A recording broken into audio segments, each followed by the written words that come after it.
Hey everyone, welcome to my YouTube channel. We're gonna go over how to start up a Quickbooks account for your small business. Over here we have our practice. You can go over here, it's our client starter strength. Click on that. So usually you'll have your client send you an email and you'll get access to their QuickBooks. Always recommend to go to your account and settings, and for your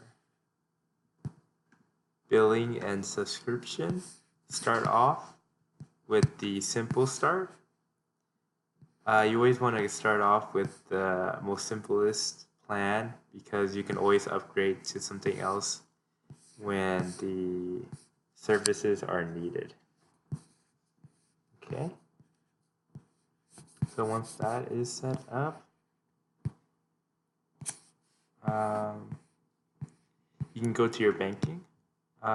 For setting up your banking, I'll show you in the video that I'll leave in the description below.